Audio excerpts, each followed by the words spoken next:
Hi, everybody. Claudia here from Hugo Coffee Roasters and Hugo's Human. I am here, as you probably all know. We fulfill our animal welfare mission by having fundraisers for specific rescues around the country. And this week, our fantastic rescue partner is none other than Steampunk Barks Rescue Park, which is sister organization of my other favorite, which is Steampunk Farms Rescue Barn. You nailed them both. Right? Good job. Right? You got it. So here we are today with the lovely Crystal from Steampunk Barks Rescue Park. Got it. And we're talking about the organization which you started a few years ago, what you're up to, where you're going, and what your needs are these days. So, Crystal, give our fans, the Hugo fans, a little run through of how Steampunk Barks started. All right. So when? Okay. Yeah, we've been up here as a family on a very remote mountain in San Diego, the rural part of San Diego County. And we started a farmed animal sanctuary with starting with a couple of goats, which has grown to about 500 goats, cows, pigs, chickens, ducks, turkeys. We've got a variety of farmed animal species. And 2 years ago this week, we were alerted to a dog who had just been hit by a car in Downey, up in the LA area. And just a couple weeks prior, we had lost very suddenly a pet of ours, Wally, who had also been hit by a car and was taken in by the Downey shelter. And though he was not part of the rescue, he was our personal, our family pet, we decided to honor him by pulling this husky Knight. And the goal was to get him the stabilization he needed because he was in very critical condition, get him the surgery he needed to repair his arm or amputation if necessary, but the surgery went well and he still got all four legs. And then the plan was to adopt him out, and that would be just a full circle culmination in honor of Wally, who we had just lost. But what ended up happening is that Knight staying with us for the aftercare, because we have a lot of experience in the wound care and the dressing changes. We were keeping him for the first few weeks while we did all of that and made sure the stitches came out and the infection, there was no infection and everything. And during that time, he bonded so closely with our daughter, our adult daughter, who had two dogs that were hers from when she was 6 years old. She had grown up with them. We had lost one to cancer and the other was just very, very old. And Knight just, he wrapped his little paws around her heart and became such a part of her older dog, Holly, that we really felt like there was a relationship there, that Holly was trusting Knight with her person that she had raised for 15 years. And so we wanted to honor that. And we decided that Knight would become her new personal companion dog, which then left the rescue open. We thought, well, we'll do this one more time then, still to fulfill the rescue, rehabilitate, and adopt out. And from there, it grew, it blossomed, and we decided to build a separate yard that is distinct entirely from the farmed animals, because we do have natural predators and natural prey, so they never mix. There's a very distinct fence line. There aren't even gates that connect the yards. They're two entirely separate parts of the property. But we decided that we would dedicate part of the property to a dog rescue, specifically for dogs who were not just real quick turn, pull them and they're ready for adoption. We wanted to do the medical rehabilitation. And then that became medical hospice cases. And then that became, we got one little man who had some real bad behavioral notes. And we thought we would learn what we could, consult with some trainers, see what we could do for him. And we learned so much in that process that we decided to open up the program to specifically, more than medical or hospice cases at all, we now focus on the dogs who are labeled behavioral. Uh, Oh, they're called, they're typically called aggressive by the shelters. We yeah. found that aggressive is really a poor word. We like to use reactive, Yes, because right. some of the dogs do react with some aggression, some barking or some lunging. But a lot of dogs that get labeled aggressive at the shelters are really just terrified, or Right, they're anxious, or they're just overstimulated by the right. sound and the number of other dogs. And so we created, a reactive rehab program where That's our goal is to amazing. bring in the dogs with behavioral notes that label them unadoptable, and work with them to they're not always they're not always dogs that we would then go put into a family home with toddlers or young children. They're Sure. dogs who are always going to need a little bit of, a watchful eye on them. They're dogs that we Mhm. know have a history of fear or, And anxiety. and when did you start the reactive dog program in your rescue? That started, Elvis was our first intake, and he was in January last year. Of So 22 it's or 23? 22. So it's been about a year and a half since we brought in our first dog who had the label of reactive on his shelter Yep, notes, or of aggressive.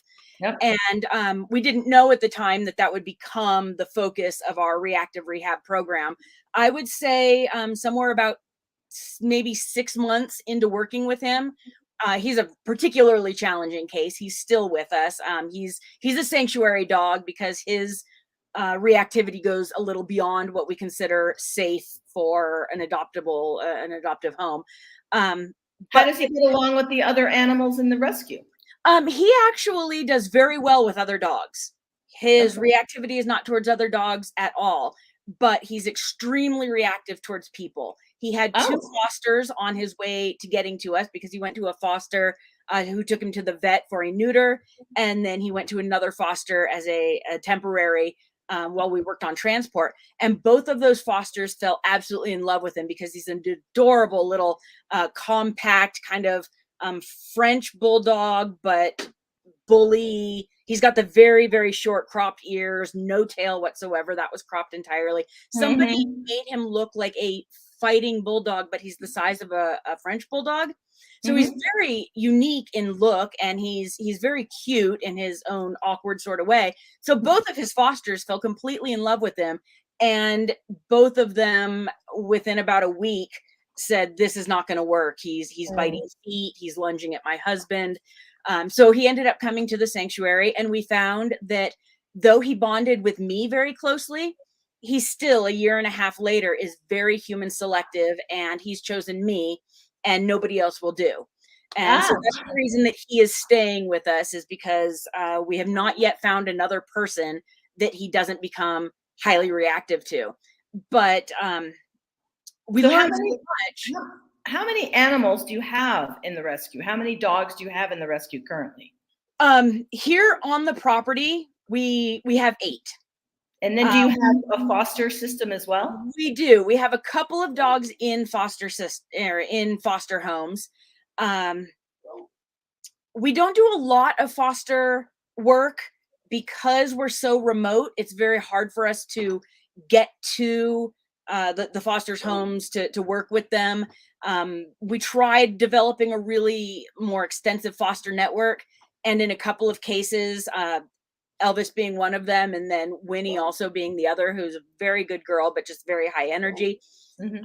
The fosters backed out within days or hours of the dog being there. And us being 2 to 3 hours away, that makes it really difficult when I've got somebody on the phone saying, this is not working out. This dog's got to leave tonight. Yeah. And we've got to, so we've had to be very selective with having just a few Sure. reliable fosters that we know we can work with. And it's also not a quick adoption turn. Like I said, the dogs that we're pulling have medical, behavioral, or Right, hospice conditions, and right, those are really not always suited to foster families. right, So and they might that's not even be all suited. the oil. I mean, how many of your animals are sanctuary versus adopted? Of the dogs, we have, I would say that Elvis is the only behaviorally sanctuary dog at this time. Knight, it will never be separated from our daughter Tiara. He's chosen her and only her. Right. So we do, we have our personal dogs, who Sure. are our dogs. I'm sure you wouldn't adopt out Hugo, and nobody would ask you to. Well, So we've got, honestly, it we've got depends that on sort the of day. relationship with a couple of them. Yeah. But as far as the other dogs on the property right now, only Elvis is purely sanctuary because his behavior is still just so off. All Yeah. the others have really been making incredible progress, and we've successfully placed 6 in adoptive homes. Great. And it's not a massive number. But like I said, a lot of the dogs are just, they're not coming to us straight from the shelter and ready for a forever Right. family. And you're also specifically taking the issues that are the hardest to resolve to Not get quick fixes. Yeah, a right. lot of times it's deep-seated emotional Right. issues that we first have to find out why they're reactive in that way. Why are they resource guarding? Were they starved? Were they, Right. were they just Right. manhandled by young children? Were they kicked by a man? What is it that is their trigger? And then how do we work to resolve that? So yeah, they're hard cases. Not gonna lie, Right. And you've chosen the hard case. So you must be like a hero to the places that you're pulling the animals from, because these are the animals that would not survive but for you. they are the ones that are labeled rescue only, and even at that, many of the rescues are not Right. equipped or interested Right. in a dog with bite history or Right. So behavioral issues. let's talk about what your needs are these days. So here we Okay. are. This is the anniversary of the launching of your rescue, Hmm. which coincided with getting Night Yes, our and beloved. rehabilitating Night. So now Mhm. we're 2.5 years in. No, what are we, 2 years in? Exactly 2. Yeah, this week is our 2 year. And this is our third fundraiser for you guys, which is Mhm. fantastic because we do the fundraiser on the anniversary of Night's adoption Yes. by you, or you getting Night and helping Night and then creating the rescue out of it. So Mhm. tell me what like your needs are these days. What would like a $300 donation do? What kind of impact would that have on Steampunk Barn? Oh, well, I know exactly what we're Parks, fundraising. not barn. I get you. I get you. Parks. I know exactly what our goal is for this particular week long fundraising event, because we're doing um, this with you, and then also rather than our social media being focused on the farm animals with an occasional sprinkling of dogs, this is the one week a year we really flip it and do all dogs, All which dogs all the time. exactly for one entire week. Mhm. So the focus of this week's fundraising efforts are specifically to get electricity run out to our kennel system. We've got kennels that we call them bedrooms because we prefer it to kennels. It just sounds nicer, and again, because we have dogs who are often staying with us for months at a time. Um, it's their bedroom. They get to take claim Yeah, sure. of that room, and we personalize it for them. So our system of kennels are currently, they've got misters out there to stay cool. They've got tarps over the top to provide shade. But what we'd really like to do is get electricity out there so that we can install fans for the summer to help Sure. move the misters around a little bit. And then that's going to double in the winter, turn around and be able to provide both a little bit of heat and some lighting. Because something we found last winter is that while solar powered lights work great, most of the property, we do have some days that we'll have blizzard for a period of 3 or 4 days, and they just don't get charged up Yep. because we don't see the sun. And then even more significantly, the problem we found with solar lights is that you must have the solar panel outside the tarp layer, but the light inside the dog's bedroom, which requires some wire to connect them. And with these high energy dogs who are easily able to reach the 6 feet height of their kennel panel, nothing intrigues them like a dangling wire. So Right. I can totally in see that. Yeah. We've lost 3 lights just to Winnie because she sees that little cord and it'll be all day jumping up until she grabs it. So we And really how much hardwired will getting electricity cost? What's that? How much will running electricity to the kennels cost? For the well, to the biggest part, the entire project right now in the Amazon wish list is about $750. And the biggest part of that, 350 of it, is the fans themselves. So Yeah. getting the electrical wiring is really only about $300 or $400 to get the outdoor rated cords that we need. And it won't be underground power. We're not like dropping directly from Yeah. PG&E box, but the kennels are just outside the house. So using the same sort of exterior rated cords that you would use for, say, like a Christmas lights display, but rated for higher amperage Right. and Well, consumption. I Yeah, think this calls $300 to for $400 would do the trick. That's our goal for this and I fundraiser. think this calls for blasting this on Steampunk Farm, Steampunk Barks, Hugo Coffee, and maybe even Fluffy Cow Coffee to raise that $350 to get the electricity out to the kennels for your residents. That would be fantastic. All That right, would well, really be wonderful. let's remind everybody, for those who are watching, how this works is we have a week-long fundraiser that's online.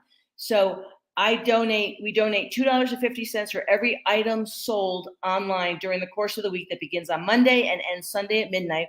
So we have 3.5 more days to raise the money to get to buy great coffee, by the way, fantastic coffee. If you don't drink And coffee, there's beautiful lots of other mugs. things. Even if you A don't drink beautiful mug. coffee, I love our Hugo mug.